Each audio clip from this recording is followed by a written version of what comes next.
How to analyze your Facebook ads the right way and also the easy way. I'm going to go into today exactly how you can do it, how to set up your custom columns, how to set up custom metrics, look into data more deeply, and on top of that, a Google Doc that you can take and use to then troubleshoot your ads yourself. Let's get into it. Hey there, and welcome to today's video. My name's Ricky Hayes, and let's get straight into this. As you can see, I've got this Google Doc here. And this Google Doc allows you to boost your ROAS or reduce your cost per purchase, boost your ROAS, and cut wasted time. So it's important that you track the most important metrics: delivery, actions, not that important, but you want to have it, your budget and your amount spent, your conversion metric, whether it's purchase, leads, cost per result, which is whatever that is. You can put cost per result, but most of the time we cost per purchase. Purchase conversion value, that's actually how much dynamically it was valued at, unless you're, let's say, like a lead and you might have a static value. I have videos on that, you can learn about that. Your ROAS, return on ad spend, your reach, impressions, and frequency, just so you can get an idea. Frequency is very important for remarketing. CPM, your cost per millennia, which is very important because different countries have different CPMs. So US is very high known CPM because the customer is very high grade and it's very competitive, right? So that's basically what CPM is. Your hook rate, I'll show you how to make these custom metrics, is 3-second views divided by impressions, so that you can see what percentage is your hook rate. If you're aiming for 10%, that's fantastic. You got your retention rate, which is, I add that in 50% divided by impressions, so that I can see people watching it longer term. Find if people get to 50%, that's a really good amount. So I mainly focus on that. Your average video play time, your link clicks and landing page views, CPC and CTR, which stands for cost per click, and click-through rate. So click-through rate is divided by impressions divided by clicks. It gives you your click-through rate. Add to cart for e-commerce, leads for lead generation, cost per add to cart, and attribution settings. And I'll show you all of this in the Ads Manager in a moment. But I wanted to say that you want to start with your core metrics, right? When you're looking at this, always focus on what your end objective is, your ROAS or cost per result. I always say cost per result, some say ROAS, so I add in both. But I always say that cost per purchase is more important. You always see if you get a lower cost per purchase, you're always going to get a better ROAS, more stable, reliable ROAS is sort of what I generally find. So because your cost per purchase always will increase over time, your ROAS will drop. Your ROAS is, again, someone could order $50 today, that tomorrow it could be someone that adds $200, and then the next day it could be $5. That's what is inconsistent. So if you focus on cost per purchase, you don't have to worry about that. You just focus on improving your average order value, and that through your website conversion rate optimization, you focus on that. It makes things a lot easier. Number 3 is use your secondary metrics. So hook rate, if you get a 10%, and I'll show you this in the Ads Manager in a moment, you're doing really, really good. 5% probably just needs some work. 10 to 20% is where you're not going to get much higher than that. Most people just don't like ads anyway, and they just flick through a lot of content. So if you're getting 10 to 15%, you're doing really, really good. Okay. So if one ad has, let's say for example, a 16% hook rate, but a worse cost per purchase than 10%, the hook is strong, but maybe the rest of the video or the offer is just not very attractive or appealing. So as an action, take the strong hook and pair it with a better performing offer video to check the retention rate as well. As I said, like you can just go views by impressions, and you can go further down the rabbit hole, but we won't get too much into that. I want to keep that simple. And then your video average playtime, you can look at that. Isn't that important, but for a long video, a higher average equals good. If you think about like watching YouTube, there's so many YouTube videos you took about a 10-20 minute video. Do you want to sit there and watch a video you don't want to watch for 10-20 minutes? No. So if you get some people a video that gets a high retention rate for a 10-20 minute, you're making really good engaging content that people are really going to like. And short video, lower average is always expected and fine. Your click-through rate versus your landing page, pardon me, I should say. So compare this with your hook rate and CTR to see where the attention drops. So you can look at your hook rate, if you're getting above 10%, and then if you're getting a low CTR, that can indicate that people are watching the video, but they're not clicking. Maybe the offer needs some work at the end, okay? So then you got your click-through rate versus landing page views. If link clicks are high, but the landing page views are low, you've got a slow page or you've got junk clicks. So you can get it from a lot of brand awareness type campaigns, traffic campaigns. So make sure your website's optimized, use something like Debutify, and make sure you're optimized for the right end objective, which is always conversion. You pay more for the conversion. You got a good CTR but no conversions. Again, landing page problem. So is it your landing page builder? Is it, you know, your theme? As I said, I use Debutify and it just works quite well. So that's why I don't have any problems there. They don't believe your offer. It's not transparent. It doesn't have things like trust badges, reviews, testimonials, good product copy, or a bit of urgency to help sort of nudge them down the funnel. And that also includes your cart page as well.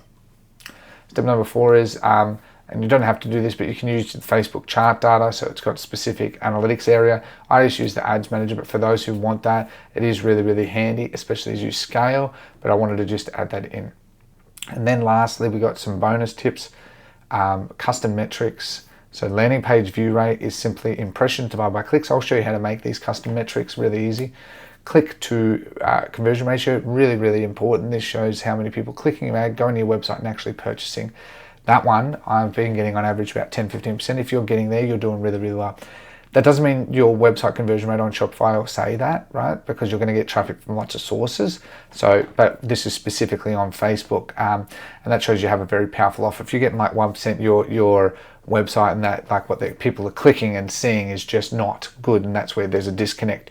Your URL you might need to change, could be an error, could be a number of things, right? So, but I will also say that, you know, cost per conversion is always king. I always prioritize that over over ROAS, pardon me. So let's go into the ads manager now and sort of show you about that. This doc, I just wanted to go into that as we sort of talk about that today. You use this as a troubleshooting guide, and let's go into the ads manager now. All right, so I'm just now in the ads manager and I wanted to talk about your custom columns. So to do that, by default, you will have it set as performance. I have one already set, which is number 1, and you can edit these. So I have that set and it's a lot more detailed. The default ones are pretty average. So you go custom columns, and all the docs in the doc, I have all the custom columns there. You want to add these. So this is a click to purchase ratio, cost per result, amount spent, purchases, purchase ROAS, add to cart, conversion value, cost per purchase, cost per link click, unique link click, cost per add to cart. Haven't arranged these properly, but you sort of get my point there. And then you can sort of see in the last 30 days all of this data, right? Now let's go into the custom metrics. So you can make custom metrics on all data for various things, right? I've only recently started using this, but I found it extremely helpful. So the main two I use is retention, hook, and click to purchase ratio. So you can see that this is just simply link clicks divided by purchases. Hook is 3-second video plays divided by impressions, and retention is 50% impressions. So you can see it's sort of impressions, a lot of it, to really get an idea there. To make them, right, all you want to do is literally, so to show you, let's do this one. Link clicks divided by purchases. So type in link clicks, purchases, and put a little divider, test, there we go, test conversion, right, create, and you can add another of course as well, but you can see them all there, and you can either share them with yourself or with your team. I recommend with your team, especially if you're an agency naturally as well. But this one I find is extremely helpful, and the hook, the retention's just sort of to see a bit of an idea, like if my video is just really crap after a period of time, but the hook in the click to purchase ratio are the most important ones that I focus on. So I go save that, and then you can save it. I should add as well, you can rename it at any stage up here as well to whatever you prefer, because you might have different ones for different purposes. So you can see here that running this campaign, that you can see I've just started marketing it to United States, United Kingdom and New Zealand. I started testing it outside of Australia because the brand's just Australian, but I've decided to also add in New Zealand and UK, because a lot of New Zealanders buy from Australian businesses. It's very normal. And UK GDP to Australian, it's like a 50% discount, so I thought I would try it, and it's worked extremely well. So I'm starting to scale that more via paid ads. US hasn't actually performed that well, but I'm giving it some more time. One thing I wanted to talk about was the attribution settings. I have that in the doc, I missed that, but you also want to look at your attribution: 1 day click, 7 day, 28, and 1-day view. 1-day view is people that have viewed your ad and gone elsewhere to view it and purchase it. They can still track that. And then 1-day click is they've clicked on your website and purchased, and then up to 28 days. And then tick incremental attribution as well. Basically, this allows you, when we have a closer look, this allows you to see, most importantly, which people want, your cost per purchase being better. You'll always see your 1-day view always higher because, again, it's not as easily trackable. Facebook is working on a lot of AI to help with this, but you'll see here that over 28 days, you'll see that the cost per purchase on average actually goes down, okay? And that's a fantastic thing to note because that just means that you need to give things more time. If you're looking at third-party tracking tools, there's plenty out there as well. You can look at third-party tracking tools for Facebook especially. Google is a lot better, but there's also Google that helps you increase your attribution, which will allow you to then spend more on your ads more confidently because these platforms are very notorious for that. When you enable attribution as well, it enables it for all your columns that you have set, okay? The main ones you really want to look at is your cost per purchase and that, but let's go into the custom columns that we made. So I'm going to turn off the attribution now.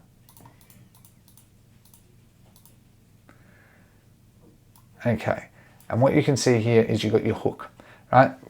So I wanted to show that. So, you know, making videos is always better than images, by the way. I still do image ads, but video is better because you can control the ad and break it down more, okay, which is really, really powerful stuff for a marketer. So you can see here, this is smack bang on 10% the last 30 days. 10% is good. That means the hook is good. That means people are engaging and that I've made the right type of creative. In this case, it's actually one of the people holding the product, talking about the product, and it's a real creative.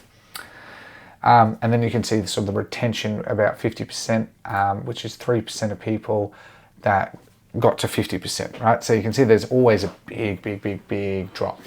That's just sort of always how it's going to be, no matter how good your creative is. It's very rare that you wouldn't see that. That's just sort of how statistically it always is. Then you got your link clicks, and then you got your click to purchase ratio. So by analyzing this, what I can see is 14.95. You can't put, but that represents a percentage. So nearly 15% of people that click the ad actually go and purchase, which is extremely high. That means that there's no disconnect with the website. It's not slow. The offer is good. What they're seeing on the website is good. Everything is good there. What I need to improve is probably if I can improve the hook, right, a lot more. And obviously this is at the ad set level, so I'm just showing a high level, but you can see that works quite well. I always say as well that the cost per purchase is most important. You can see that cost per purchase is higher, lowest is lower, but also this is spent literally double more than that. Your cost per purchase will always creep up incrementally over time. The more you spend, it is an inevitable rule and reality. So don't be too focused on that. If you see it's similar, that's just sort of how it is. Don't be too stressed by that. So that's pretty much how you sort of interpret that. So I can see I've got a good hook, but this one has a lower hook, so I need to make newer hooks, right? Because you can see then the retention is then naturally lower as well. And then what you see is the cost per click is higher, the CTR is lower, right? So the better your hook, the better the retention, the higher the CTR, the lower the CPC, the more opportunity for a 15% conversion rate, and then I can sell them on the back end as well. I just sort of wanted to add that in there as well, which is really, really important. I'm going to go into it as well. I should also add there's DPA ads too, which are really, really important to look into as well. And I recommend that you market to all the countries if you're running Google Shopping. As a side note, all the countries you're marketing Google Shopping, making sure that your DPA ad has that open to that country. It works extremely well. But that was a side topic. The other thing I wanted to show you was breakdown of country. So this is where as well you start to use your breakdown. So now we know our columns, we know our priorities, we know troubleshooting.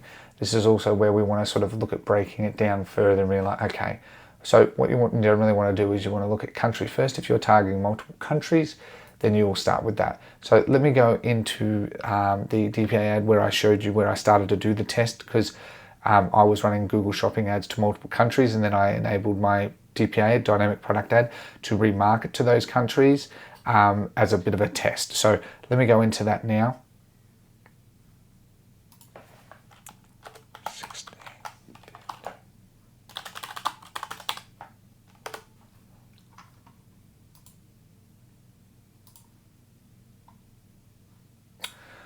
1, 2, 3. All right, so I'm just in the DPA ad.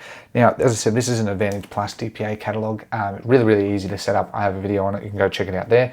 But I run Google Shopping ads, and imagine you have a lot of SKUs and you're running it on shopping. You get all these clicks and you'll get conversions, but then you remarket on Facebook. Remember, everyone comes back on Facebook. So I opened up through the Merchant Center and into Google Ads the locations of UK, US, Australia, UK, US, New Zealand, Canada, and I found that UK and New Zealand doing really well. And I can see that from the fact that if I have a look here at country, I can see that